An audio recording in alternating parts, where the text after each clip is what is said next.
All right, Slice Pizzeria, it's Friday night. How are we doing tonight? Right on. Glad to see that you're all drinking alcohol and stuffing your faces with pizza. And if you are here. It is the season 2 premiere of Temple of Bard's live talk show.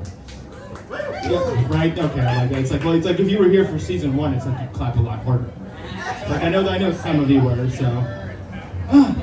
How are we doing tonight? Is everyone having a good Friday night so far? Yeah. Okay, well, let me introduce myself. I am the special guest / opening up, warm up, whatever you want to call me. My name is Diana Ramsey. Divine Diana if you're nasty. I am a trans woman. My pronouns are she, her, and fuck you. My gender is chaos. And if you're gonna give me any crap about that, I'm just gonna send the Alphabet Mafia your way. And believe me, believe me, you don't know terror until the cast of Euphoria shows up at your door with a baseball bat and ninja stars. Just saying. It's like Pride Month might be over, but every month after that is like, Pride Month of Rage, and things just get a little savage. Nah. I do use a mic condom. It's very pink, it's very pretty, it matches my shoes. I do enjoy it. And just like real condoms, I use it multiple times. Just joking, I don't use condoms. Not at all. It's pretty, it's pink, it has multiple uses. After I'm done with this, I take it off and I go fist bang some Muppets. They enjoy it, it's a good time for everyone's. I'm just gonna go ahead and say it. I guess God couldn't save the Queen, huh? Yeah, that's such an easy one. I think I got that first though. I posted that very early yesterday morning. As soon as I heard it, I was like, first. But then someone told me the official Facebook account of God kind of said something similar a few hours earlier, and I'm like, yes, fuck you, God. I beat you again, all the time. I don't know, I had like a bunch of material. I sat down and wrote a whole bunch of material about the Queen and dying. I'm like, you know what? I just don't need to do this because it's this weekend, it is open season in comedy clubs across America. Let me tell you, this is not the only comedy show that you will see that is just taking shots at the Queen. It's gonna be pretty fucking sad. But I'm pretty sure it's gonna work out okay. It's like, King Charles, he's taken over, so Great Britain, it's in the very capable hands of a man who once wished he could be a fucking tampon. If you don't know what I'm talking about, that is the Google it moment of the night for you. Look up when King Charles, fucking King Charles, the king, wanted to be Camilla Parker Bowles' tampon. Not even Princess Diana's tampon. That is, I'm sorry, I'm not just saying, not to judge or anything, to each their own, but it's like, Prince Charles, that's always one of the things that baffled me. It's like, you cheated on Princess Diana. Princess Diana, how could you do something like that? It's like, she was just wanted. Men pursued her. Even up to the very end, she was chased by men her whole life. Woo. Okay. That one's a sad one. That's a little dark. We'll leave up on the Queen stuff. I don't know. I just don't know what to say. It's just like, the old bitch is dead. Good for her. But seriously, it's one of those things that, come on, this is America. We should just be very much like, all right, fuck Great Britain. That's our enemy. I love the idea of that. Personally, I have an idea to get up aggressions against Great Britain. I think we should start deporting British comedians. Yeah. Just get fucking rid of them. I mean, we already got rid of Piers Morgan. Gone. James Corden, he's on the cusp. We almost got rid of that problematic one. Ricky Gervais, we definitely don't need him here. This is America. We already have the funnier version of The Office. So fuck you. Russell Brand. Oh, I think that's the one that I'm working on personally. Are you a Russell Brand fan? Do you know what he's up to recently? Don't. Oh, fuck. I looked it up because years ago, I was like, this guy had addiction problems and he was mildly funny. I saw the Arthur remake. I was one of the few people that actually thought it was pretty good and kind of cute. I was like, has Russell Brand cleaned up? Has he got his act together? And he did. He's totally clean, but now he kind of is one of these people that thinks that, by breathing air you can cure COVID. That's what he is. And I saw that, I'm like, fuck. Start doing heroin again, dude. You were just far more interesting. That's an overdose. That just not even an overdose. Just far more interesting on heroin. It's like if Jim Morrison got clean, how interesting would that fucking guy have been? Like, for real. Fuck the Doors. So it's a few days early, but I won't be here. I don't have the chance to do comedy on Sunday, but happy 9/11 day, everyone! Right on. It's a holiday. If you're feeling bad about it, like, never forgetting or whatever the fuck you're doing on Sunday, if you're feeling bad, realize that this particular 9/11, there's a whole bunch of 21-year-olds having the worst 21st birthday of all fucking time across America. Just imagine some angry 21-year-old walking into a bar, slapping money down on the counter and going, line up those shots because I'm dropping them like the Twin fucking Towers, baby. I did. I was like, okay, 9/11 jokes. I have a few of them, and it's where I experienced that differently. I was actually in the military on 9/11, and I was stationed in Germany, so it was just, holy shit, what a fun day. It was really, really fun. But a few months later, the MTV, oh, fuck me, I just said the MTV. Like, if fucking Tyler Jones were here right now, he would just eviscerate me. Just like, okay, boomer. It's like, once again. But MTV got together with the USO, and they sent a bunch of celebrities over, and they recorded the show, and they aired it over here in the United States, I believe, on New Year's Day 2002. It was called For the Troops. You can actually look it up and find some scattered stuff on YouTube about that one. But they sent over Carson Daly. That's pretty cool. Like I said, pretty nice guy. They sent over Ja Rule, which, awesome, amazing. If I ever had a time machine, I definitely would not go back in time to warn Ja Rule. Because honestly, we need that Netflix documentary in our life where that dude says he was ready to suck a dick. That made all of our lives better. Jennifer Lopez was there, and that was amazing. She was just a gorgeous, beautiful woman, and very quiet, seemed kind of shy, but just a glamorous movie star. You could understand why somebody like Jennifer Lopez was famous. I got that. And then Kid Rock was there. And that was just one of those things, like, come on, like, fucking Kid Rock. I mean, if he wasn't a musician, like, I don't understand that happened, but this is the guy who sells you fake weed behind the Chuck E. Cheese in Flint, Michigan, in a Trans Am with no headlights and just missing the fucking windows. And you don't even call him Kid Rock. You'd be like, well, that's Skid Mark. He wants us to call him Kid Rock, but he's Skid Mark, man. Like, what happened to good old Skid Mark? It's like, oh, they found him in the dumpster behind Chuck E. Cheese. Some 13-year-old fucking killed him for selling him oregano. Like, that shit would totally make sense. But I never had any combat in the military. I was lucky not to have that experience. I have PTSD for other reasons. Wasn't Kid Rock. But I do have to say, never having combat, but pretending that, Kid Rock was cool and having to hang around him for like 4 or 5 hours, that was my Vietnam, man. 2 minutes. I'm dating again. I'm kind of getting out there. I'm a little out of shape, so I'm trying to get back in shape. I don't work out very often, but I did join an all-transgender women's softball team. We're called the Oddballs. It's working itself out. But a week and a half ago, about 2 weeks ago, I went to a fetish BDSM party, and I looked hot that night. I really felt good about myself, and it was just an amazing night. And at the end of the night, I exchanged phone numbers with this really cute trans girl, and it was amazing. What was more amazing about it is the next day, she texted me first. She made first contact.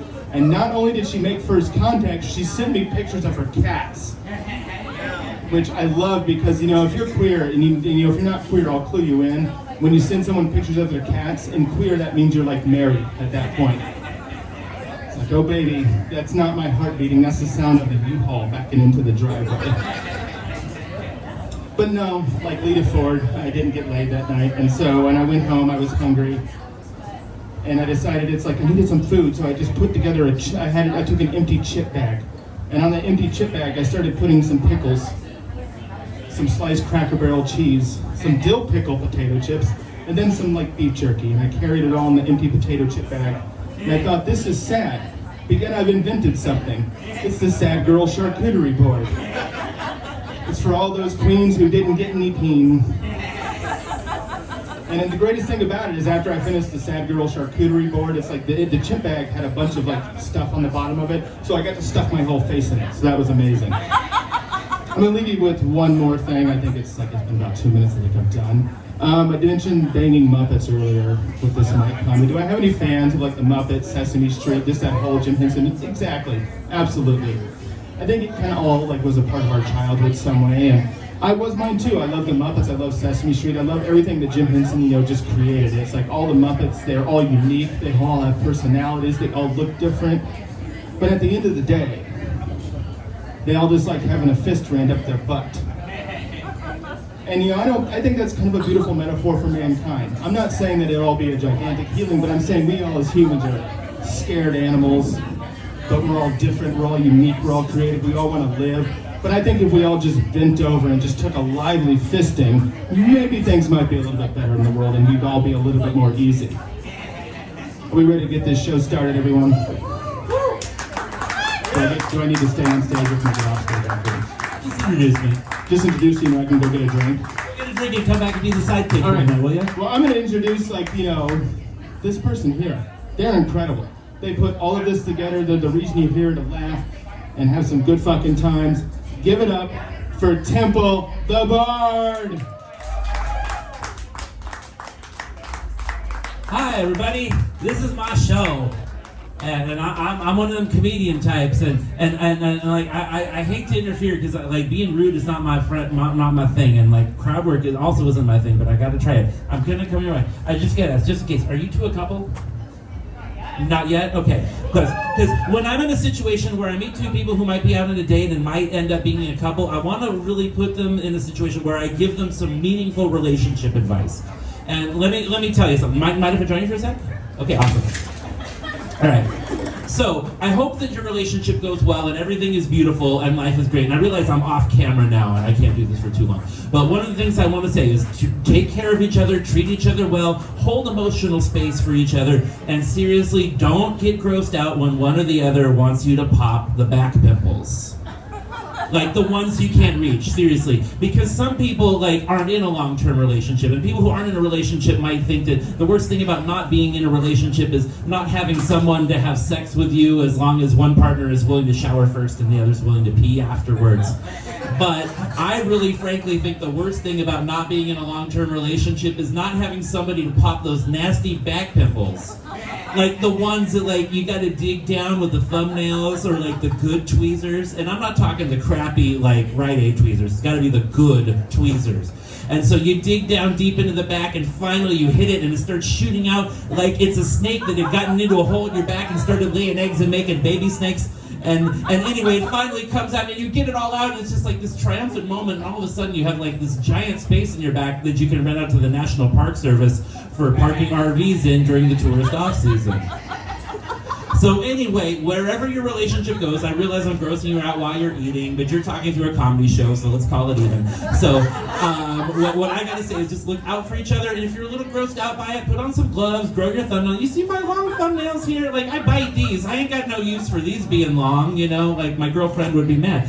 But these here are nice and long, and so if one of you was in a relationship with me and you had a back pimple, you would be getting my thumbs. So, all right. Anyway, thank you for that. I hope whatever comes out of this is joyous and fun for you both. Everybody, let's give a round of applause to our happy date here.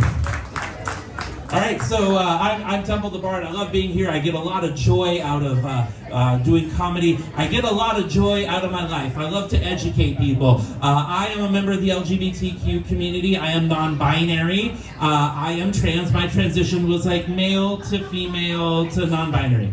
Male to female to non-binary. It was like malfunctioning window wipers. But I don't identify as non-binary as much as I identify as a manic pixie dream cryptid. And let me tell you about that. You watch a movie with Zooey Deschanel and she's the manic pixie dream girl, and she's got her bangs cut perfectly and she's got her skirt on straight, and she comes into some guy's life and does all this emotional labor for him that he doesn't deserve, and he should frankly hire a therapist to do. And she does all of this while her hair and her skirts never get mussed up, and she's perfect. She's a manic pixie dream girl. Whereas me as a manic pixie dream cryptid, I come into a guy's life with a 30-pack of Busch Light. And then we drink most of that 30-pack of Busch Light, and then I get him convinced to do butt stuff. That's how that works. So I want to be an educational presence. I want to tell you a little bit about how some things in the LGBT community work. Like we talk about coming out of the closet, but that's just some language that we use for like straight people's consideration. Realistically, how we find out we're queer is one of a handful of ways. We could be touched by an angel, we could be diagnosed by a drag queen, or we can accidentally get a copy of Teen Vogue in the mail. And that's how we know we've been entered into the mandatory polyamory expansion draft. And we get assigned to an entry-level polycule.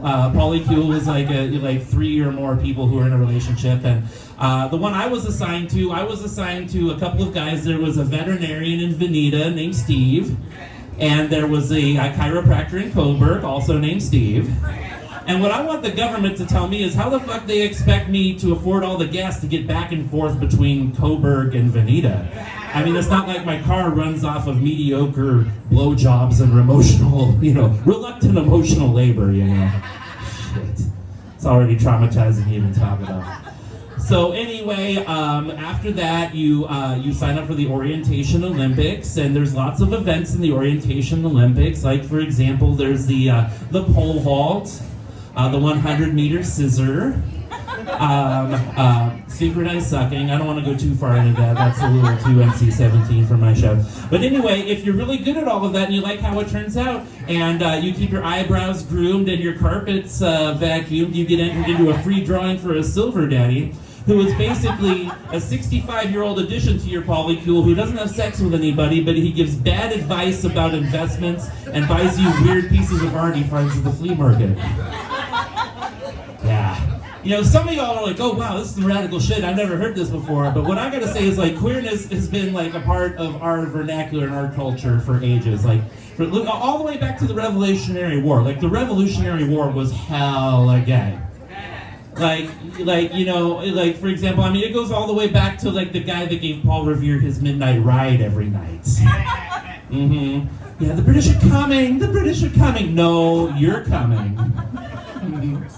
And then, like, unlike a real war these days with, like, tanks and bombs and guns and airplanes and all of that, back then they had, like, little frilly muskets and buttons and high stockings and wigs. It's like the whole military apparatus was designed by Billy Porter or something.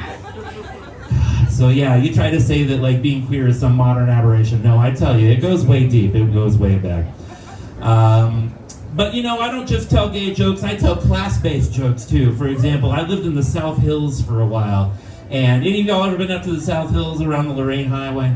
Let me tell you what, there's some people there who, like, are just really, like, up their own rear ends. Like, we had this guy coming up the street painting sign numbers on the houses. Welcome to our comedy show tonight. Free entry if you don't talk, soft cover, $5 if you want to pay us. Venmo's on the screen. So anyway, I was up in the South Hills when I lived there, and there was this guy painting signs, and, like, within, like, 20 minutes, there was, like, this next door viral alert where, like, everyone's like, oh my god, there's, like, an unauthorized sign painter on the streets. And within, like, 20 more minutes, there were people out, like, literally, like, taping over their, like, numbers on the street, like, we do not paint. And it's like, this guy's just coming up and trying to get $20 from me to paint his signs. Like, what the fuck is the problem? And so I went up and talked to him, and his name's Jorge. He was a cool dude. We smoked a joint, he was a decent kid. And so anyway, as I was gonna go back to my house, a couple of the ladies came out of their house and like, what are you doing here? Get out of here. We don't want you here. What's going on? We didn't authorize this. This is extortion. You're taking money we don't want to give you to paint these things we don't want you to paint. And they're just, like, freaking out on this guy. And so I'm just kind of sitting here, and he's like, I don't know, and I'm just like, I don't care, I'm gonna fuck with him. Like, hey, what are y'all, racist or something? And they were just like, oh, we're not racist, we just want this guy extorting, blah, blah, blah. We don't want him to do this, we didn't ask him to do this. And I'm like, what are you gonna do, call the cops or something? And one's like, yeah, well, I think I am gonna call the cops. And I'm like, yeah, okay, fine. You're probably the type of lady that masturbates with a cucumber while watching One America Network, I get it. So, long story short, and I shortened it because it's not the best of comedy, Jorge and I walked away, the cops came up, talked to the Karens, absolutely nothing happened, which was good, because when you rile people up in the South Hills, they freak the fuck out. As you all probably remember from the South Hills Camry riots of 2019, when somebody street parked a Toyota. Alright, so y'all ready for a show? Other than my mediocre ass jokes? I'm ready for a show too. I'm excited. Diana and I have written some really great comedy. We have some amazing comedians on the show tonight. We've got Eric Sparks, everybody. We've got Eric Fitzgerald here from the Eureka Arcata McKinleyville metropolis, not McMinnville, that's north again. And we also have a really special guest today after I have a swig of beer. We have a really cool special guest today, which requires a script. So you know we really put a lot of fucking energy into this. Yeah, we absolutely. We're So professionals. through the magic of post-mortem satellite streaming, we have an amazing guest here today. His name is Ernie Anderson. He was the announcer for the ABC network, for a long time. And the veil is thin, the smoke is in the air, mystical shit happens today. He was their iconic primetime network promo voiceover announcer in the 70s and 80s. So let's all welcome to the show the great Ernie Anderson, everybody. Sure. All right, hold on, fuck this up. Sure, fuck, well, that's what I'm sitting here for. All right, thanks, Ernie. So how's the afterlife? Total fucking state of fucking disaster. They started out with a horror package. A horror package. Well, it was a horror. Tell us One time about it. somebody sent us some stuff, and we put it on the floor, and we'd light it and throw it in the air. So one day, we decided to put a lot of it there, and all of a sudden, the most horrendous explosion. What do you mean stuff? Firecrackers, all kinds of firecrackers. Well, firecrackers will do that. Tell us more about the afterlife. What kind of place is it? It's the Love Boat again. That doesn't sound so bad. Well, it was a horror. Really, a horror, huh? Tell us more. The Angels take a pleasure cruise on Charlie's new yacht that sail into the middle of a gold smuggler's war. Wow, the afterlife sounds pretty brutal. If you don't mind asking, how did you die? Ernie Anderson wants the mob bad, but the mob gets Ernie Anderson good on bag ass. Oh shit, the mob got you. Wow, that's pretty bad. Do you by chance have any knowledge about how I'm gonna die? Hyundai gets set for a world record lead. Wow, a world record lead suicide. I didn't expect that. I've been so happy lately. This is so fucking dumb. I'm sorry. What about me? You know, when I die, I want to have some sex in the afterlife, Ernie. Do you know who might be attracted to me when the time comes? John Ritter, and then Beatty, John Ritter, and then Beatty, John Ritter, and then Beatty. You decide. All right, I'm going to get laid when I die. Hell yeah, you are. So as you probably know, Ernie, there's a famous new resident in the afterlife. Have you had a chance to meet Queen Elizabeth yet? And if so, what are your thoughts? Well, I'm gonna tell you something right now. Stick with me and we'll get rid of the bitch. You'll get rid of the bitch. Wow, I didn't know you could get rid of anybody in the afterlife. Elizabeth learns all about the animals who party on Fraternity Row. Wow, interesting. You don't like someone, feed them to the frat boys, I guess. You know, historically, that's how things worked here in Eugene, too, from the days of the release of Animal House until the first Bikini Kill tour. So Ernie, we hear you watch a lot of wrestling when you're able to get reception from Earth. Do you have anything to say about WWE? So, there is a way to do this shit. And this isn't it. One more fucking video. Jesus God. No, we don't want anybody tuning out. If you want the opening faster, we'll do it faster. There is a way to do this shit. And this isn't it. Fuck. Call Vince. Do it. I'm ready. If we did promos like that, they'd still be on the air. You know, actually, Ernie, not only is the WWE still in the air, but Vince McMahon doesn't even run the fucking company anymore. Show some respect. That's incredible. Wow, so I'm glad that we could get that information through to you. What would you want to say to AEW boss Tony Khan? You should see the audiences on the West Coast. They look like Polyester City. What a great looking audience. Marvelous. Wow, yeah, you should book AEW on the West Coast. That's absolutely true. I guess we want to say, thanks for being on the show today, Ernie, and could you do us a favor and put all of our audience in a good word for us with the big man upstairs? We used to play golf. I'll say hello to him for you. All right, thanks, Ernie. We appreciate that. Everybody give a big round of applause to the late, great Ernie Anderson. Right on. One of my heroes, also Paul Thomas Anderson's father, so if you didn't know that. If you ever wanted to know what Temple and I do late at night. Yeah, so we do have to pay the bills in this particular show. If you've seen previous episodes, this is a repeat, but most of you haven't. So we have to say this next commercial break is sponsored by the year 1982. Voyagers will return after these messages.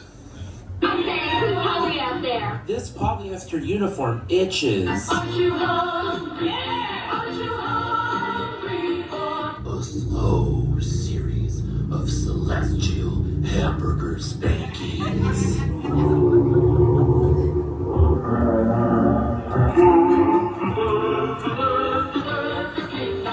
I'm so itchy. This is the Channel 7 News Brief. I'm Jim Paymar. Our top story tonight is that the New York World reports that President Reagan is a closeted, self-loathing homosexual. Gay naked Reagan. Tomorrow at 5. The sky is flaming. We're flaming too. The girls like to watch. Check out my crotch. Hey, it's a robot. Check out our butts. The girls like to watch because they don't hate men yet. This pulls a penis metaphor. We're kinky pirates. Check out our butts. It's the 80s, so we sexualize the teens. Jordan, available at Bamboyders. All right, that's enough 1982 for now, seriously. I am just being so unprofessional right now. So, your next guest is a local comedian and producer, and he performs all the way from Washington all the way to California. Everybody give a really big round of applause for one of two of tonight's featured comics, Eric Sparks, everybody. Slice, what's up? Keep it going for awesome host Temple the Bard and this incredible show they put on. And one more time for Ernie Anderson. So glad that he could make it. What lovely weather we're having tonight, huh? Why do you guys think so many people stayed home? Nah, I'm just kidding. Give it up for yourselves for being here. I feel like a piece of smoked salmon right now. I moved to Eugene a few years ago because this is where my mom's basement is located. And you know what I realized? Everybody always says like, keep Portland weird, keep Boston weird. Nobody ever says that about Eugene. They know it's always gonna be weird. They're not worried about it. They're like, don't stress, it'll be the same when you wake up in the morning. I think it's weird because there's a lot of homeless people, but there's also a strong turkey population. Seems strange, right? I used to steal from homeless people. I was on meth, if that explains anything. It's not the worst thing I did. It's not the half of it. There's shit I'll never say on stage, I'll tell you that much. Yeah, I used to look for heroin addicts who had nodded out, and then I'll just steal all their shit. Then I would say, fuck them. They're drug addicts. Then I would go shoot meth. It got to the point, like, over time, where no homeless guy would sleep within, like, a 10-block radius of my apartment. It was, quite lovely.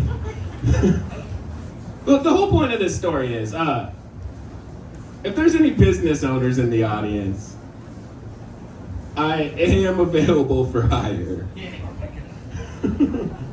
I will rob the street people near your establishment until they're no longer a problem. Really lost you guys with the anti-homeless stuff, huh? I'm just kidding. I wouldn't do that anymore. A friend of mine the other day, he told me that a police officer here was fired for selling meth and having sex with prostitutes. Then he goes, "Can you believe that?" I said, "No." I didn't know police officers weren't allowed to do that. Are you sure that's why they fired him? Maybe he's just accidentally nice to a black guy. That is a good cover story though, right? Like if you wanted to bury somebody, it's hard to argue with firing a guy for slinging meth and banging dudes. That's a hard claim to defend yourself against too. He's like, no, you don't understand. I don't even like having sex with prostitutes. All right, sure, buddy. None of us do.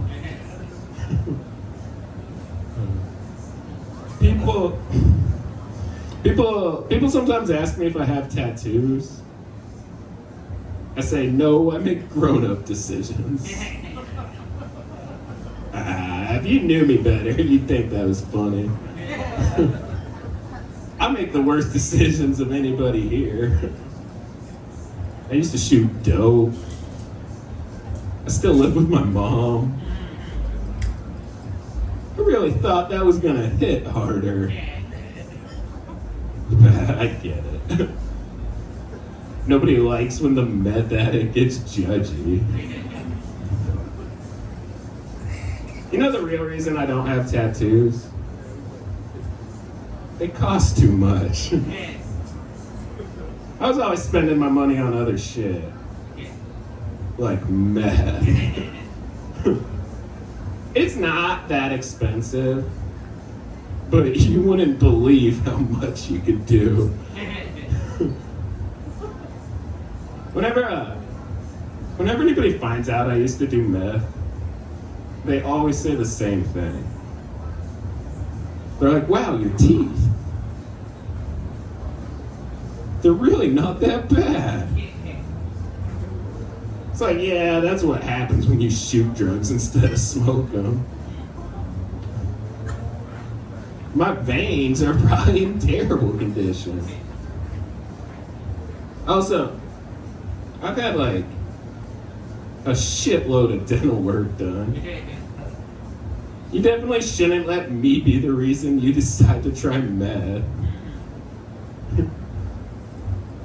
Look, I know this set's not going that well. I can feel it. I need you guys to understand, there's a reason I talk about the things I do beyond just trying to be funny. I met Mike Collins, the astronaut. Do you all know who Mike Collins is? Went to the moon, Buzz Aldrin and Neil Armstrong, supposedly. All right, anyways, I got to meet him. I was at a thing for NASA. He used to drink with my grandpa. And it might sound strange, but meeting Mike Collins was a defining moment in my life. There's the astronaut who's been to the moon. And then there's me, the freshly sober drug addict. And Mike asked me, so what do you do?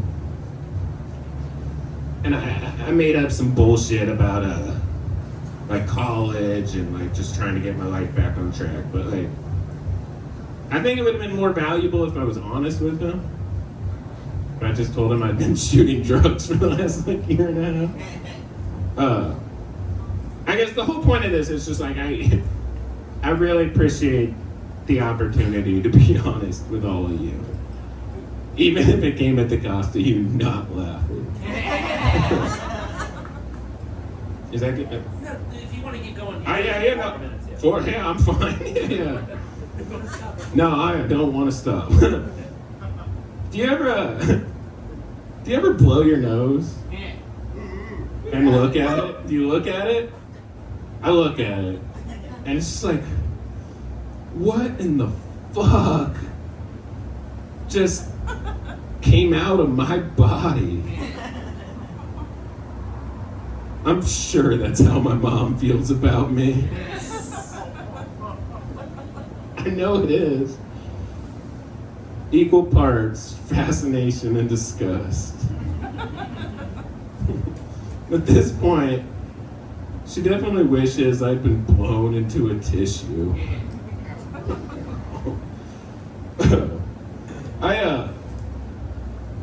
getting more into transgender porn lately. Yeah, that's the reaction he gets every time. It's a real thing. It's better than I initially gave it credit for. I've realized I think I could jack off a hot enough woman. I'm willing to admit that. It'd be weird at first, but I could do it. It'd be fun. Seeing if my moves worked on another dick. And it's not even gay. It'd be awesome. As long as hers wasn't bigger than mine. Yeah, that's about the same reaction that joke's been getting every time. That's what I get for being honest. What else? You guys like dogs? You ever think about how much dog hair you eat per year? For those of us with dogs, it's probably not that much otherwise. No, don't leave, stay. No, come back. Where are you going? Why would you want to leave all this?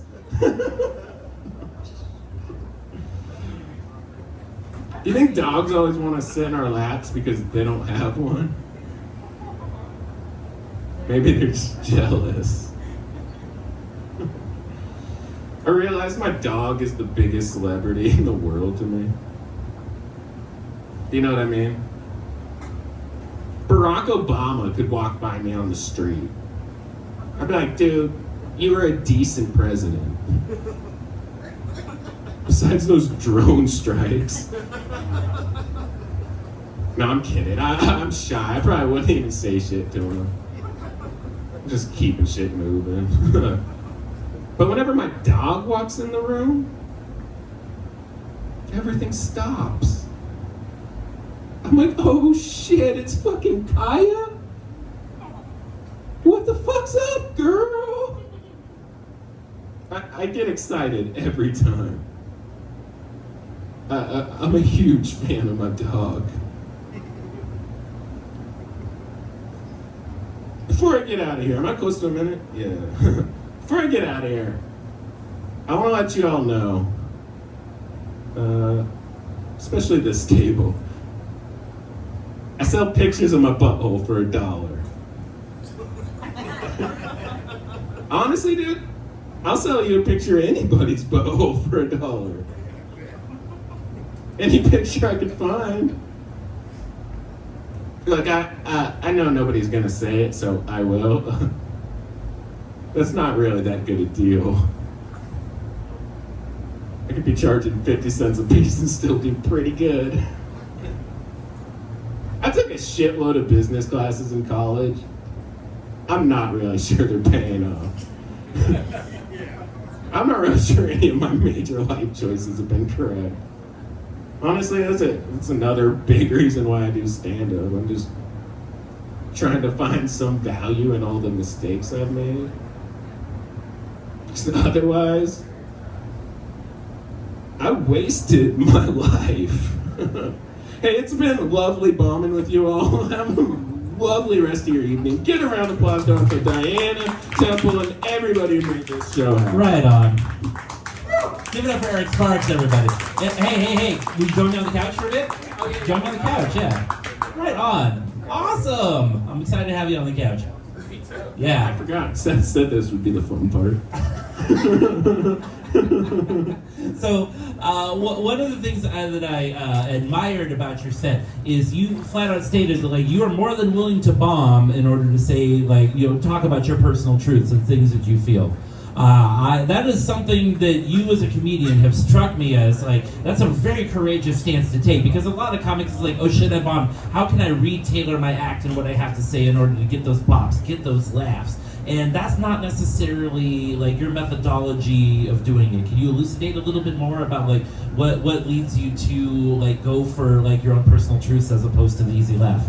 I don't think I have a strong imagination, so all I really have is these experiences I've gone through in life. And so, that's really all I care to talk about. And so, I don't know. I would say I bomb more than any of the comedians that are near my level, if that makes sense. Like,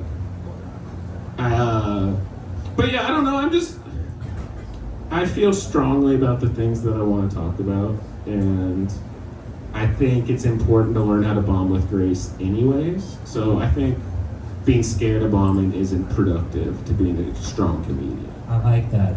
One of the things that I've noticed is, you're not just like somebody, I'm a ham. It's easy for me to get up here in front of y'all. I care what good things you think about me. I know I behave myself. If you think something negative about me, maybe I fucked up, but if you're just a hater, it's like water off a duck's back. Yeah. If you get up here and bomb, like, what's your process afterwards? Like, how do you feel after, like, you're bringing your truths to people, but you're not getting the reception back that you might hope you would get? I'm okay. I understand it's gonna take time, and like, when you bomb, all it means is those people didn't think you were funny that time. And as long as you remember that, you'll be okay. And all the jokes I did tonight that you all didn't laugh at, I have seen crush. It's not like I was up here trying new jokes on a book show. It's asymmetrical and unpredictable. I mean, I've seen you do the mic scene. I've seen you do like 10 and 12 minute spots at shows. We've been on shows with each other. Absolutely. And I never know how a crowd is going to react. Sometimes you come off as the most transgressive, radical comic in the room. Sometimes you walk half a room. You never know what's going to happen. Yeah. That's a...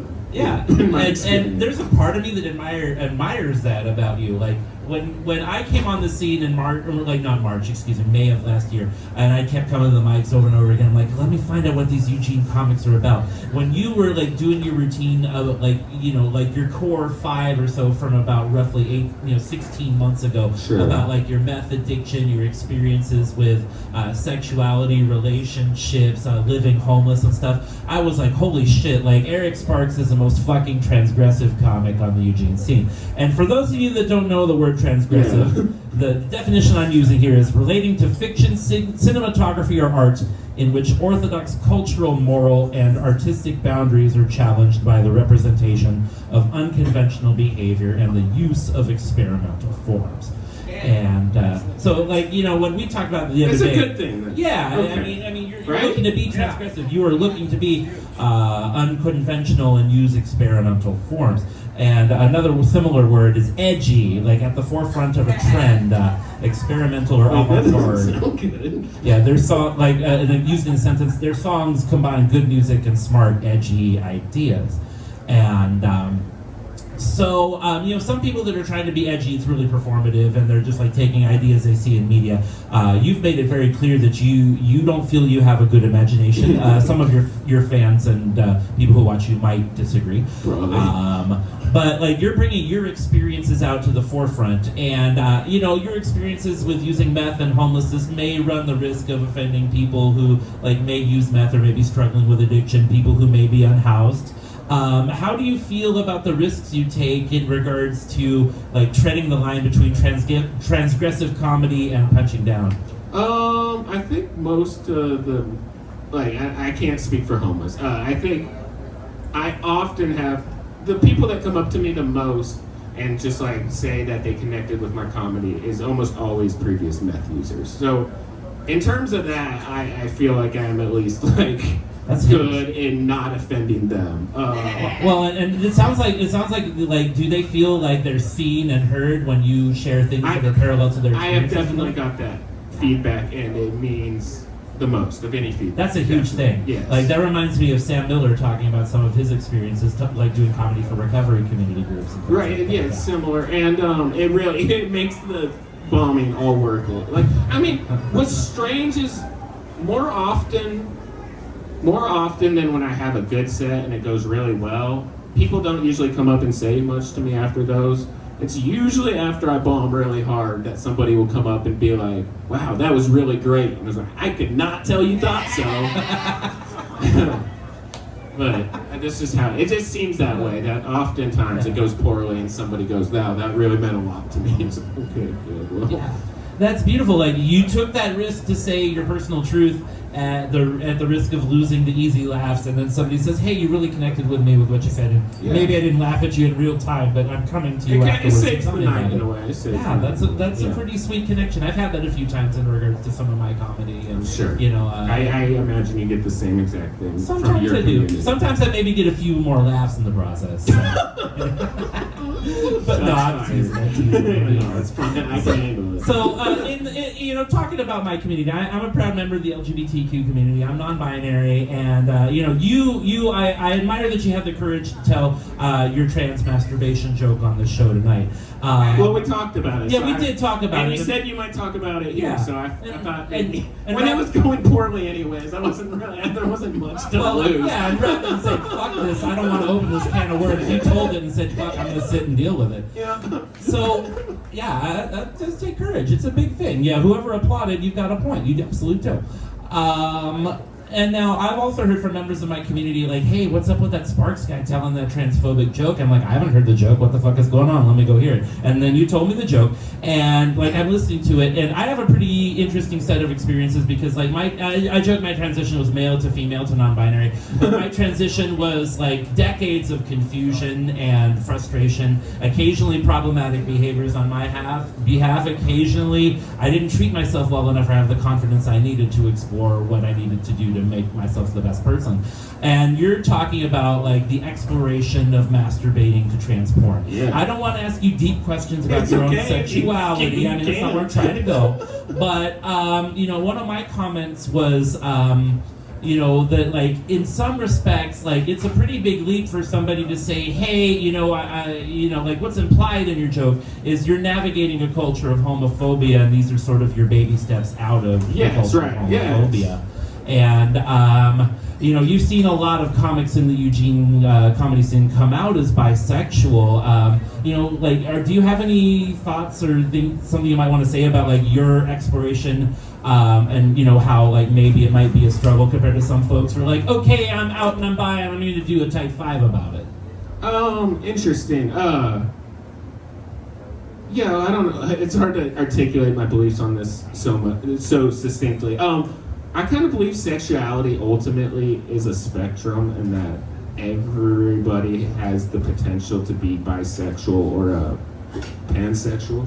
Yeah. But it's just like the cultural norms and what we learn as kids that like kind of dictate how we feel, and those are really, really strong for some people. So that joke's just about navigating my way out of that. Just like, I don't think I was ever taught that being gay was wrong, but I definitely grew up in a culture where it was not normal. The no homo thing? Sure, no homo was a very common thing said in my high school, and like, now you realize how wildly homophobic a thing it is to say. Yeah. But like, it was very common, popularized by rappers and such. And I mean, you know, the F-bomb was common when I was growing up, and I feel like I never hear it now. But that all goes to show how much the tide has kind of changed, at least here. You know, I won't say that's the case everywhere. But You might not do that joke in Burns, for example. Yeah. On any of those shows in small rural towns in Oregon. Yeah. It gets pretty wild doing comedy in small towns. Yeah. Since you're talking about like trans sex workers in your joke, I mean, or trans people in your joke, trans people doing porn, I assume you're talking about like male to female trans folks who have not had bottom surgery. Yeah. Yeah. And so if I was to say this, and I'm really trying to be as kind and inclusive as possible. Sure. Like, I did a lot of years of work in transgender advocacy, medical, mental health, etc. And one of the complaints that I heard from some of the trans women sex workers that I worked with was that like they were really frustrated that their clients wouldn't continue to accept them if they got bottom surgeries. Like their clients only were willing to accept them if they kept their penises. So in a way, because they're being fetishized for something. that Yeah, they want to be. fetishized for their Right. dicks and Makes tokenized sense. for that as opposed to, you know, being honored for their identity. Like, let's say, I mean, it's going to be nearly inevitable with that joke. Eventually you're going to play a show and some trans woman is going to fucking, like, call you out. How are you going to navigate that when it happens? Okay, I mean, it's interesting that you asked that, because the joke for me is just so rooted in my real experience that it doesn't feel offensive. it feels like, how to put it, being willing to do that is the most progressive, like, that I've been. That's not the right way of saying it, but like, so I don't know, I would defend myself by saying this is just my lived experience, and I'm not trying to offend you, and I don't have that same issue where I don't care if anybody gets a surgery. Like, I just think it's funny that my preferences have changed so much that I would be willing to do something I had considered that I wouldn't be willing to do before. And you know, where I am as an ambassador, it's like, you know, I'm in a position to say that I had certain experiences about like incrementalism in regards to exploration of my sexuality. It's like, here's the next step, here's the next step, here's the next step, here's the next step. Yeah. And you know, you being willing to talk about like your feelings about, you know, trans pornography is like your particular next step. Yeah. And I want to honor your particular steps in the process, and also, you know, I also want to say that like I know I made mistakes in my steps in the process. There were people I offended. I was absolutely terrible in regards to trying to negotiate and hire sex workers. You'll see more about that later in the show. That's the next sketch. I was absolutely fucking terrible about that and made certain mistakes on that particular front. So, you know, I just want to say I really appreciate how like you are willing to put your life experiences out there on the line. And I also want to elucidate that in the process of like all of us having our different life experiences, sometimes it's like we can run into some prickly moments in our exploration, you know, maybe, you know, coming into play with somebody's like identity and dysphoria and indignity. And so, you know, be prepared, because every once in a while you might get somebody on your ass about those things. I mean, I hope it's clear though, even if some people don't, I don't know, even if some people don't understand, I hope it's clear that I'm trying to push like a progressive and message. And that's the thing. Like, one of the things I like about you is like, I mean, I admit we haven't been through the trenches together, but from what I've seen for you in a year and a half or so of comedies, you got a big heart and you care. And that means a lot to me. Yeah. And, you know, one of the things in this world is sometimes, you know, different people's patterns of growth conflict with other people's patterns of growth. And when that time comes, you know, if we listen with compassion and we take to heart what we've learned and we incorporate it into our growth, then we end up having better outcomes. Absolutely. Don't ever become hard-hearted or hard-brained. I don't think I could. All right, that makes sense. One more thing before you go. You were joking, I don't know if this is part of a routine, but last time I saw you, Mike, you were talking about you got a job. Is this true? Oh, just for a little bit. It lasted 2 weeks and it was over. I was doing security for the World Athletic Championship. Oh, that's great, though. I'm proud of you. Like, Thank you. You know, coming from a situation of addiction and struggles, and, you know, like, work is so depleting and demeaning in so many respects, and it can be scary to get back in the workforce. I'm really proud of you for having made that leap and done it. Thank you. Yeah, I look forward to seeing your future endeavors, and you know, if you apply for, you know, like HIV Alliance or street harm reduction work or something like that, hit me up. I'll give you a recognition. Absolutely. Thank All you. right, everybody, give it up for Eric Sparks, everybody, and let's welcome back to the stage Diana Ramsey, my fabulous co-writer and sidekick. Yeah, go ahead. I just want to say real quick, I know there's no one here, but Eric, about this time last year was my first time coming up to the Eugene. I don't know if anyone really remembers that, but my first contact actually in the Eugene comedy scene was you at Barnlight. You were the one. And you asked me my pronouns. You've always got them fucking right. You've always treated me with respect. And I appreciate the fuck out of you, but I really do. You're just like one of the funniest people here. There's so many funny fucking people in this scene. And I fucking love you, Eric. And I actually mean that to death. I think you're just a good guy. I've been hearing that joke for weeks. I gotta be honest, I've been hearing it for weeks, and the first time I heard it, I'm like, oh, fucking thanks, and, you know, but here you go if you want a piece. Don't, fucking no, fuck no. But just, like, I honestly knew, it's like, you know, it's just like, it's just a weird joke for me, but it's like at the same time, like, I was like, just thanks. You know, it's fucking validating, like, you know, to hear, like, you know, that beard said they jack off the trans porn, so thank you. See, no, it's like when I first heard it, I was like, oh God, I hate it, and I was like, okay, I hate it partially because I remember when I was like that. By the way, I want to make it very clear, I did not snitch out that fucking joke. No, it wasn't. It wasn't. Was it Don't me? get mad at Diana. I know snitches But get stitches. because somebody I love and care about had a lot of amazing and beautiful concerns, and she's gonna watch this afterwards, and she's probably gonna be like, okay, and or hey, you should have asked this question. You should have asked that question. You know, I love her to death. You know, she's a beautiful human being, and she's one of my favorite people on the planet. And so, you know, this is a world we live in. We all have different ideas. We have different ideologies. We have to work out things when we do. Thanks for indulging me. Yeah, thanks for indulging all of us. All right, so now, semi-related, and immediately afterwards, our next sketch, Temple and Diana present the do's and don'ts of hiring a trans sex worker. You're starting off. So, you know, so if you do decide to go beyond the pleasuring yourself, and you decide to, you know, not you personally, Mr. Sparks, but anybody out there, if you decide to hire a trans sex worker, here are the right and wrong ways to go about it. So I'll start here. Choose what you want to do from the sex worker's list of acts and prices. Don't. Choose what you want to do from your own list of personal neuroses and sexual hang-ups. Mm-hmm. Do. Pay the sex worker's regular prices, and if you must negotiate price, do so in good faith. Don't. Ask, hey, can I get a discount on blowjobs with my Safeway Club card? Do. Shower in advance of your booking or pickup and practice good hygiene. Don't.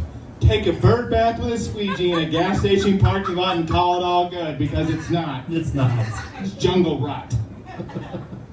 Do. Prepare in advance by learning transgender cultural competency and best practices. Don't. Prepare in advance by printing out dozens of pictures of Laverne Cox's face and coming on them. Do. Ask the sex worker if they have a preference of location for the upcoming transaction. Don't. Insist on picking them up in your white panel van and taking them behind the loading dock of Fred Meyer. Do. If the sex worker you hired has a penis, open your mouth wide so you don't scrape dick when you're giving head. Don't. Eat it like an artichoke and scream, come on baby, make me some mayonnaise! Do. Stay safe by using a condom and water-based lube. Don't. Empty the spare change from your pockets and ask, oh, is this enough for bareback? Do. Be respectful with your communications. Don't. Say, chicky, chicky, chicky, I want dicky, dicky, dicky. Do. When an out and proud sex worker wins the POW Pro Wrestling Championship, get your picture taken with them. Yes. Mm-hmm. That's how that sketch ends. Dropping the cow with Funny Bone there. All right, so we have some important stuff to talk to you about. It's now time for our sports section. Diana's gonna help me out, but a lot of this is part of my script here. So we have some sports stuff to talk about, some scores and other things. Those of you who just got here, welcome to Temple the Bard's live talk show. We've got comedy here, so let's try to keep crosstalk to a minimum. So how about POW Pro Wrestling? Y'all been going to the POW Pro Wrestling shows lately? Yeah. Woo! It's really right good. on. I'm really excited about next month. It's going to be Savage Streets, Saturday, September 24th at Blair Alley. Hope y'all are going to be there, and then come here afterwards for some pizza, because we're open till 2 a.m. here Fridays and Saturday nights now. Heck yeah. So the guy who runs POW Pro Wrestling is Mr. Ooh La La. Tell us a little bit about Mr. Ooh La La there. Well, he's a wrestling promoter, he's a manager, he runs our beautiful promotion POW up here, so I guess I'll give him credit for that, but he's a nefarious evildoer. And he's French. Or Belgian. Or Belgian, I don't know, some fucking like European nation, fuck them. And over the last couple of shows, there's been some interesting things that happened between him and Funny Bone. Like last show, Funny Bone put a staple into his junk. Ooh. 2 shows ago, Funny Bone slammed him into a bunch of thumbtacks. Promise mama with a good time, why don't you? So before the show today, we took an audience poll. I'm sure you all remember taking the audience poll. And we asked the audience, what's Funny Bone gonna do to Mr. Ooh La La at Savage Streets? And so 12% of you said that he's going to choke slam him into a kiddie pool full of what was left in the bottom of the bar glasses after happy hour. 23% hit him in the back with a baguette wrapped in barbed wire. Hell yeah. An astounding 65% of you said he's going to cut a long rambling promo attempting to call Mr. Ooh La La out by his real name before realizing Mr. Ooh La La is his real name. Yeah. Okay, CM Punk, fuck off. So in the Eugene recall election, fuck transit got 60% of the vote and voter turnout was 40%. All right. This just in, we have some news. We have a new international score here to report. It looks like the United States has beaten England 99-96. Woo! I stole that because I was gonna fucking die. I mean, certain things are only fresh for so long. And if I could just remind you, the Queen is dead and fuck her. So All today we have some winners and losers to report. Losers in Eugene locally are unionization efforts. And winners are dope-ass memes. All right, that's been the sports section with Temple DeBard, everybody. All right, so now we're going to have to pay the bills before we introduce our next comedian. So this next commercial break has been sponsored by the year 1985. From San Diego, it's Conversation with Fred Lewis. I'm Fred Lewis. For centuries, America, we've been searching for a way to not be murder hobos. searching for a way to prevent. Mass shootings. Now comes 10 motherfucking crews. hundreds of thousands of men and women are using this. Sociopathic idiot to legitimize their dehumanizing fantasies about gun violence. Some with amazing results. The Ted Cruz is an accomplice to mass murder. story with questions from the studio audience on our show this week here on this station. Saturday night at 10. How will you react to the following words? You may need. To sell some of your vital organs to avoid homelessness. Some people react with fear. Some people expect medical miracles. Your surgeon has thoroughly evaluated The black market value of your lungs and kidneys. and will welcome questions about How much of a cut you'll receive. ask Why the rent is too damn high. what the alternatives are, what the benefits and possible risks might be. Find out about How much your surgeon owes his bookie. and ask frankly about What leverage you have to keep your surgeon from removing all your valuable organs and leaving you to die on the operating table. after the operation, the surgeon's role continues, and so should yours. Follow your surgeon's Bookies. advice. Make sure you keep your. Remaining vital organs. Nobody wants an operation, To sell their vital organs to pay their blood-sucking landlords. but if you need one, take an active, responsible role in it. You'll be glad you did. Good counsel from the American College of Landlords. this station. Thank you, 1985. We appreciate you greatly. Wonderful year. As the Marty McFly year. All right. We're getting towards the end of the show, and I think it's time that we bring to the stage our next comic. He's a fixture in the Eugene and Arcata comedy scenes. He's very funny. He's going to be, I believe, headlining tomorrow at Lucky's. So you go to Lucky's and check him out if you like what you hear tonight. Everybody, please give it up for Eric Fitzgerald.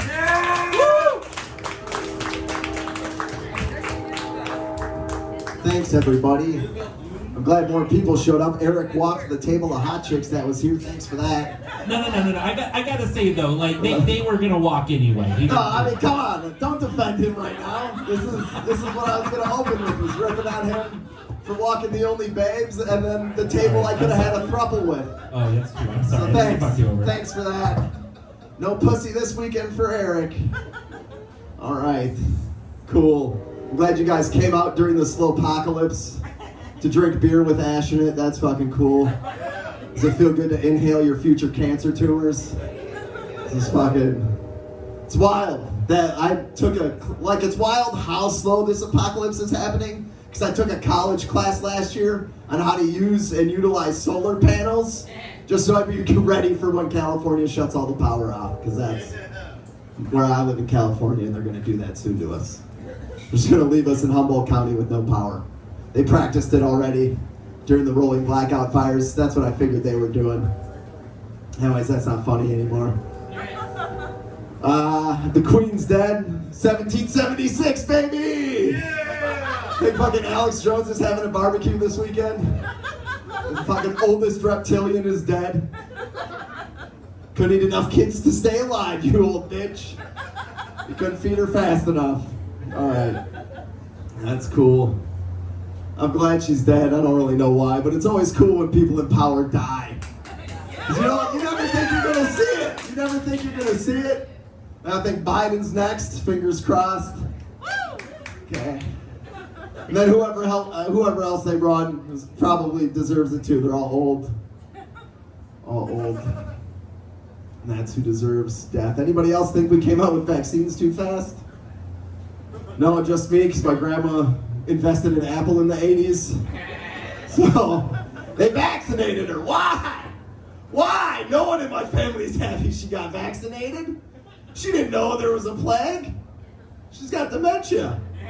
Just let it take her. Instead of giving my inheritance to Pfizer. No, last time I went to go visit her in Wisconsin, she didn't even know who I was. She called me her nephew. Which means she thought I was from the family my dad told me I was to never admit I was related to. And there's only one nephew she has with long hair, and it's a guy whose birth name is Beaver. Yeah, and Beaver has a rat tail down to his ass that's braided. Thus a beaver tail. Right? And the last time my grandma saw him was at the family reunion, and Beaver was wearing a sleeveless shirt, which no real problems with, other than it was to show off his new tattoo of a beaver with a beaver tail spreading its beaver. Okay, that's who my grandma thought I was. Just put her down. Put her down.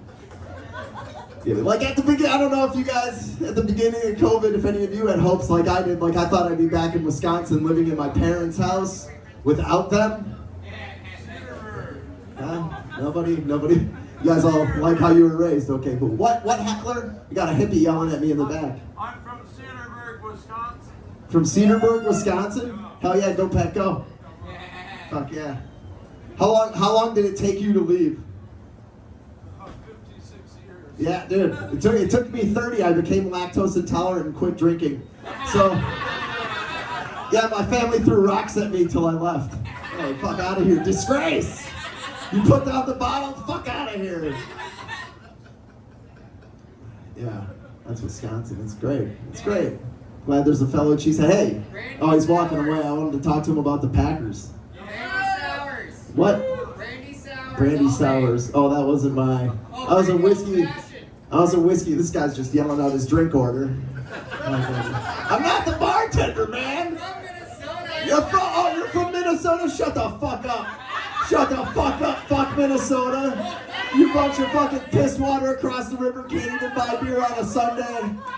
Fucking Vikings suck.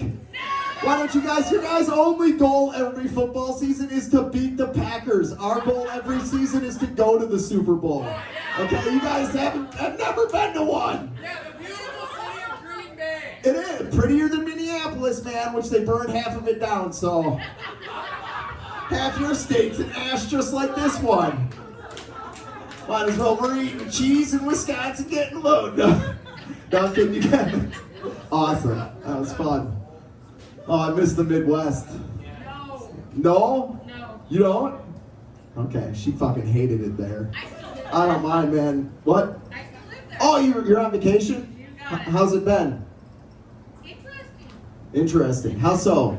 What's the most what do you feel is the biggest cultural difference moving from Minnesota, or being on vacation out here? Where do you start?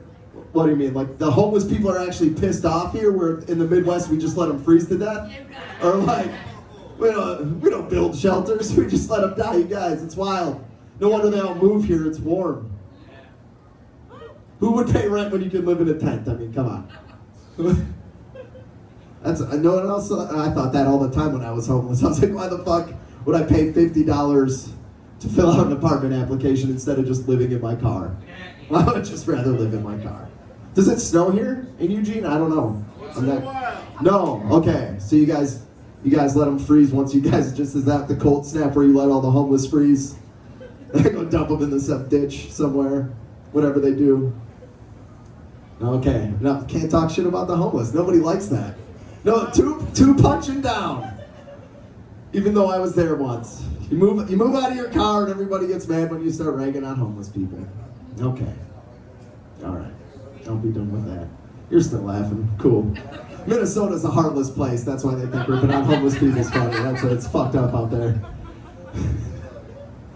More about my family. Okay. One time when I was 11 years old, my parents put me, my brother, and sister to bed at 7:30 at night in the middle of the summer. Yeah, so it was still light out. And my brother would not shut the fuck up about professional wrestling.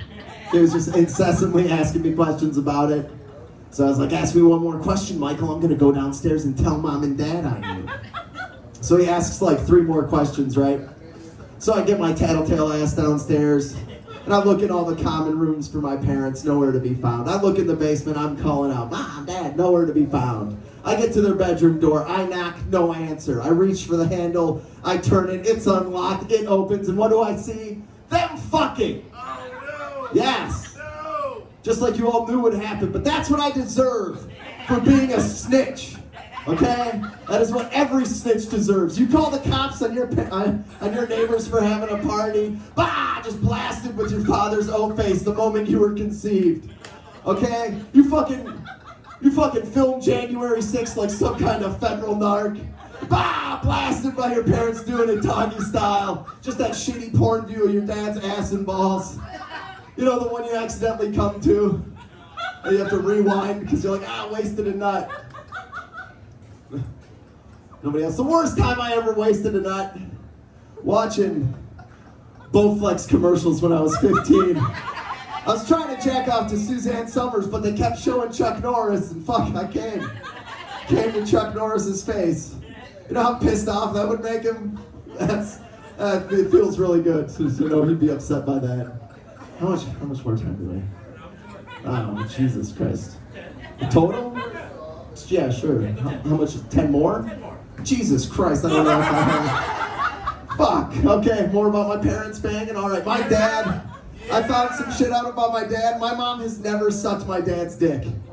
She was making fun of him for it last time I was home. She was laughing at him for it, and he's remodeled my parents' entire house, like every room in that house with the exception of one staircase. She lives in her dream home, and not one lick of appreciation. Okay, for my dad. Like, you know how many times I could have had beatings spared as a child? Like, if I would have known that he wasn't getting his dick sucked when I was growing up, I would have done it. He probably would have called me gay less. Okay? Yeah. You guys get it? You're from the Midwest. You fucking know how parents are. I grew up in the... When'd you grow up? It's your mom? Oh, shit. I thought that was your date. How you doing?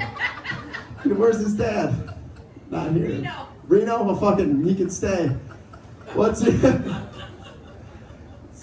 Is he banging whores in Reno? Okay. Most definitely, yeah.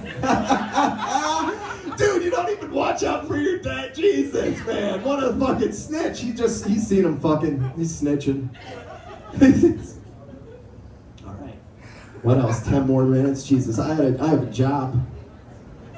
Yeah, I'm a janitor. But that's no big surprise. So my life of jobs has been janitor, delivery driver, dope grower, janitor. So I'm like king of the deadbeats. Fucking any question about being a loser, ask me. But yeah, cleaning. I will say that cleaning the ladies' room as an ass-eating adult much different than cleaning it as a teenager. Like as an ass-eating adult, it's just like walking into a Jimmy John's, you know, free smells. No, okay. No pervert. Well, he's here with his mom. He's laughing though. Your son's a pervert. Okay. But I gotta know, the ladies' room is always dirtier than the men's room. I gotta know, what is this? Is it a contest to see who can get the used pad the highest on the wall? Like, is that a game? What? Because fuck the patriarchy. Fuck, oh yeah, you know a man's gonna clean the bathroom, so I'll just leave it as messy as possible, okay. I get it. Just like my girlfriend, okay. But like, yeah, the other day, it's always a mess, and the other day someone left me a half-full Starbucks cup of piss. Yeah, I hope they know they were diabetic, because that was a delicious pee. It's like a fucking chocolate cupcake with sprinkles in it, holy cow. What a savory snack, I didn't know. That was cool, I was talking to the sommelier the other day. You guys all know if I'm saying it right, sommelier, wine taster, right? So she was trying to tell me that being a sommelier is as difficult as brain surgery, right? She's trying to convince me of how difficult this job is, which I wasn't quite buying because she was drinking a White Claw, you know? And later in the evening, I'm talking to her, and I'm starting to think she doesn't take taste too seriously because she's smoking a cigarette, okay? And I know for a fact she fucked a homeless dude because it was me. Her tastes are trash, okay? That's what I'm saying. That job's not hard. She was lying about that job. I started to think that I could do that job. How full of shit she was. You know, I know the difference between a red and a rosé, a bottle of Boone's Farm and a box of Franz. Yeah, I know. I'm a sophisticated man. I know the difference between a right nostril booger and a left nostril booger. The right's cocaine, the left's Xanax. It's a little more bitter, okay? All right. I know somebody else who likes to black out when they party. Fuck yeah, Xanax. You guys ever put Xanax in your mixed drinks? Xanax is the glue that binds the heart of friendship if you're a heavy drinker with other heavy drinkers, because Xanax is an anti-anxiety med. And when I take anti-anxiety meds, my anxiety obviously gets depleted. So what I want to do when I have no anxiety is fight my friends. So when I take Xanax, I black out and fight my friends. And one time, I put my buddy Tobin, I don't know, who's a professional wrestling fan? Who here appreciates the highest form of art? Pro wrestling? Fuck yes, okay. All right, so you'll understand. I put my buddy Tobin in a Boston Crab. And then after he tapped, I was obviously talking shit to him about, make somebody tap out when you're drunk, you're going to talk shit to him about it the rest of the night. So he shot put one of those metal coffee mugs right into my head. Okay? And the next day, still best friends. Because Xanax, neither of us remembered a damn thing. It was the glue that binds the heart of friendship. Okay, one time, my buddy Ryan, I broke all the windows in his bedroom with my skateboard, and then he hit me on the head with a mop handle until I gave him all the money out of my wallet. And neither of us knew that this occurred. We had to be informed about it the next day. Still best friends. By the power of Xanax, you know? Binds the heart of friendship. My friend Shane once tackled me through a couch, and then I put his head through a drywall wall, you know? And we didn't know that happened for weeks. A month later, we got told about it, and hey, still best friends because Xanax. I'm not trying to advocate drug use, but it helps. Maintain friendships with heavy drinkers. Okay, that's enough. I'll get off my soapbox. What else? Anybody else I was at this bachelor party, and it was wild because and it was a lot of fun. It's a lot of fun. We were having a good time, and nobody wanted to help me plan a party for next January 6th. It was really, it's bummed out. I don't know if any of you were like me during January 6th, but I just picked one. Nobody else. I was like, hey, if they get Mitch McConnell, I'm not losing any sleep. Fuck it, you know? Nobody else. I was texting all the group chats. I was like, who wants to start taking bets, huh? Who's gonna really be mad if Nancy Pelosi gets hung up by her insider traded funded tits, huh? Is that gonna bother anybody? Dianne Feinstein used to sick the cops on the dead Kennedys. That's my favorite punk band. Fuck her. Right? That's how I felt about it. I didn't think it was. It's not like the poor racists were gonna do a worse job than the rich racists. You know, like the poor one, if they would have succeeded somehow, the country would have been fine for 2 days before they all just got too drunk and the Canada came to save us, you know? It's not like the IQ level there, I imagine is like the same IQ level of like an 18-year-old Vietnam draftee. You know, like nobody who got drafted to Vietnam was smart. No, you guys disagree? They weren't taking doctors. Okay? And like 1964 was still a year where every adult man probably hit an adult woman. So like, these aren't the best and brightest. Like they weren't going to be able to successfully take over the country is what I'm saying. Like they couldn't even take over now. You know, no, all right. It's fun. One more minute? What should I close on? What do you guys want to hear me to more about Vietnam? I thought, okay, COVID, 1 million people died. 1 million people died, and there were whole states that still refused to give a shit about masks or anything. 50,000 people, troops, died during Vietnam. And those pussies gave up. And that was like over a 10-year span. That's only like 5,000 people a year. And they gave up. They couldn't even beat a country that doesn't produce people over 6 feet tall. Like, what the fuck is that? Like, if it's a sport, we're definitely winning.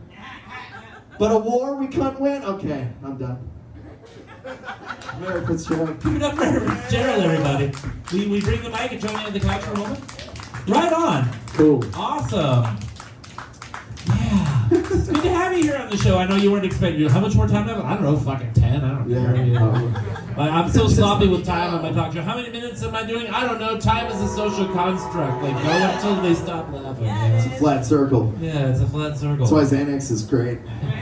See, I used to use Xanax to like get through airport experiences, but now I'm more of a troll. It's a little easier now. Yeah. So you used to be in bands back in the day, or are you still in bands? I still play drums in a band. Drums? Hey, what's your band called? Malicious Algorithm. Oh, fun! Like you know, like do you have a genre, or are you just all over the map? Your power violence. Power violence. Okay, yeah. Yeah. Yeah, right on. I used to be in sort of like we called it a drunk rock band called the Maserati Alligator. That was our jam. Maserati Alligator. Yeah, I realized it sounds was like a porn star. Yeah. I mean, not because Maserati is one, but the Maserati makes Alligator's it sound extended shaft is coming for you. Yeah.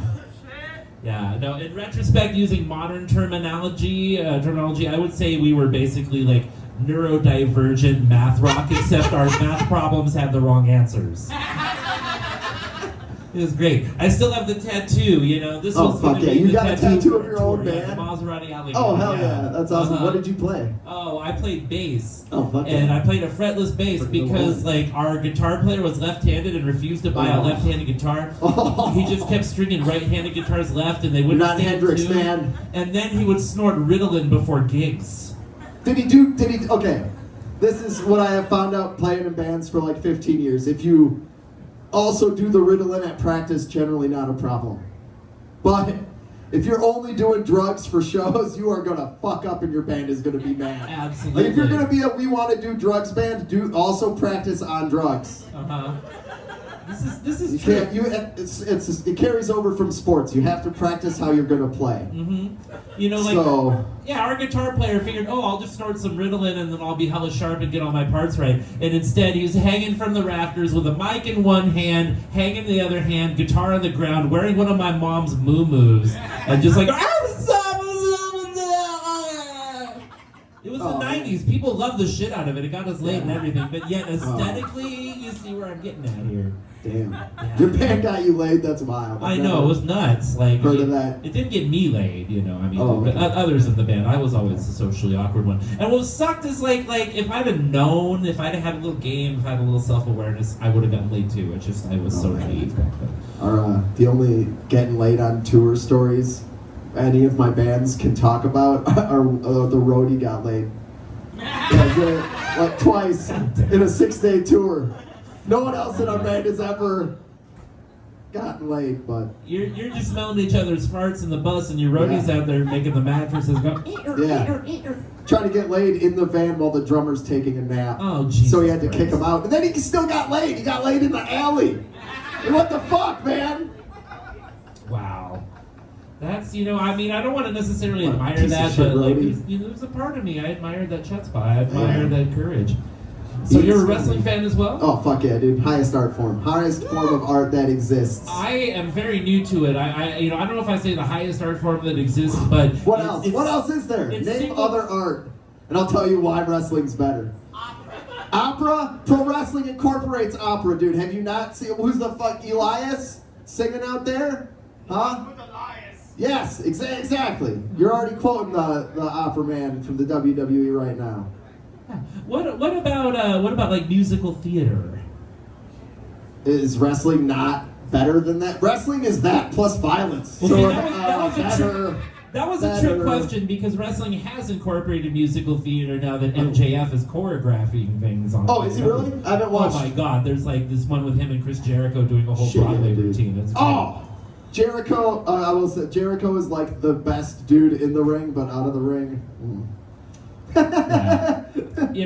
My experience is I don't watch a lot of wrestling on TV, but I'm really big into the West Coast indie scene.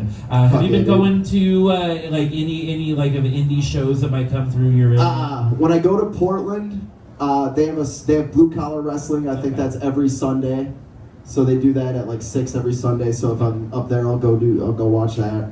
Otherwise, through Humboldt, Pacific Northwest Wrestling will do a show once to twice a year, and then Hood Slam will come up once. They haven't been up. Amazing. Yeah, Hood Slam hasn't been up since before COVID, but that would be fucking cool. I'd love to get that back. That Dark shit Sheik rules. is one of my heroes. Yeah, Which one? Dark Sheik. She's the one who runs Hood Okay. Slam. Yeah, she's amazing. Sweet. Yeah, it's like me who I am. I follow the trans wrestlers. I follow Nyla Rose in the big time, Dark Sheik, I follow and Nyla Abigail Rose. Warren in the small time, and I'm really excited to see Max the Impaler this weekend. We're going up to the Cascadia show up in Everett to see Max the Impaler. Have you ever seen them before? No. They're like 6 foot, 200 some odd pounds, and look like they're gonna tear your neck off and like drink your blood. Like, I'm so excited. I want to get a shirt and some masturbation fantasies engraved in my eyeballs. Fuck yeah, dude. Right on. No, I'm excited for Max the Impaler. There's a lot of great indie wrestling around here, so hopefully. Dude, there's a lot of great indie shit just going on right now. I have a buddy who does this fest out in New York called Necrofest, and he gets no-ring death matches to happen after the shows. And that shit is fucking awesome. After the show, Yeah. no ring death match. Yes, it's a no-ring death match. They'll bring out like thumbtacks, fluorescent tubes, and then they're just fighting on a bar floor. It is fucking awesome. All right, that sounds like a hell of a spectacle. Yes. That's maybe Yeah. a little more than our local promoter taking a tack bump. Have you seen You Can't Kill David Arquette? No, I haven't. Oh, fucking watch it, dude. Watch it. It is. For those of you, I'll like try to give a fast briefing. David Arquette, the actor, was in this movie in the late 90s called Ready to Rumble. It's a fantastic film. And WCW, big wrestling promotion at the time, put the real world heavyweight title belt on him, which is hella disrespectful to any like pro wrestlers of the past that they just gave it to this actor for 2 weeks. So David Arquette has a midlife crisis and tries to redeem himself by becoming like an indie underground professional wrestler, and fights one of the most violent pro wrestlers going in the indie circuit right now. I think it's Max Cage. His last name's Cage. I can't think of the first name right now. But he basically slits David Arquette's throat in the ring and he almost dies. It's fucking real as hell and it's awesome. And David Arquette has redeemed himself in the wrestling community's That's a hell of a eyes. redemption. Because he almost died, which is fucking cool. Wow, because up until that, he was Wrestling's basically real. Vince Russo's greatest mistake. Yeah, oh yeah.